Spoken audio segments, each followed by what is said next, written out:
So today we will be making pinecone bird feeders. The major theme of this week is wildlife, and today, more specifically, we'll be focusing on birds in the wildlife. So to focus on birds, we are going to be making pinecone bird feeders as a classroom together. The experiment will be broken up into 3 different activities with 3 different days. At the end of each activity, we will be giving the children a notebook to jot down answers to 2 of the questions that will be provided by myself. So activity number 1, day 1, is a group time discussion on birds in the wildlife. On this activity, we will divide the classroom into groups of children of 3 or 5. The children will talk about birds that they know, that they want to know, or that they don't know enough about yet. So we will give them books such as this that they can learn about birds in the wildlife. They can learn about what they eat, what they do, what different types of color birds we have in the areas that we live in, and so on. So question number 1 that the kids will be jotting down in their journal is, how do birds get the food that they need every day?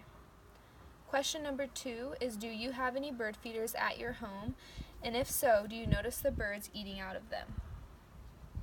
Here's a couple examples of bird feeders, not the ones that we will be making, but children might recognize these and say, yeah, we do have bird feeders at my house. I've never seen a bird eat out of them, or yeah, my mom fills it every day and I see birds in the morning before I go to school.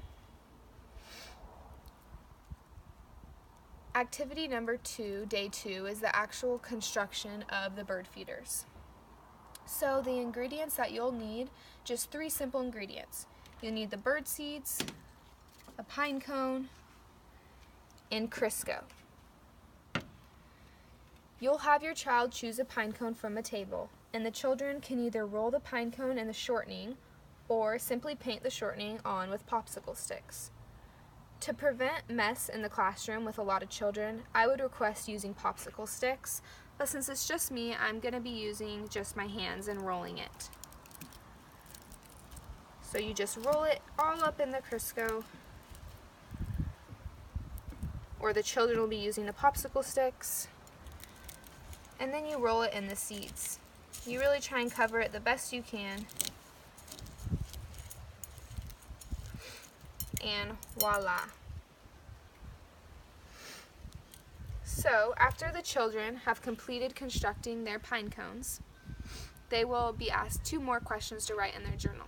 Question number 1 is, how many times do you think that a bird can eat from the pine cone that you just made before all the food runs out? So do you think it's just going to come and eat once and all the food's going to be gone, or do you think it'll take them a couple meals to complete the pine cone?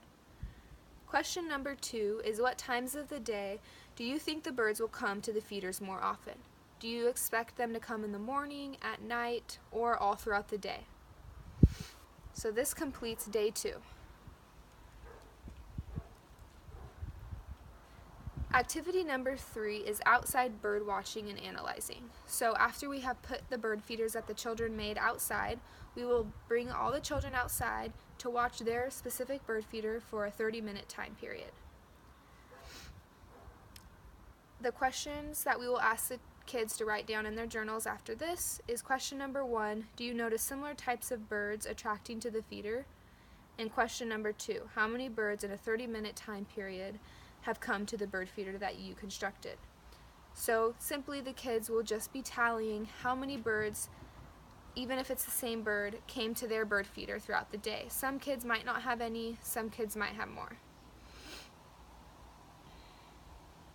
So the main lesson of this experiment is just teaching the kids the importance of the wildlife and how we really do have an impact on making it better, so we can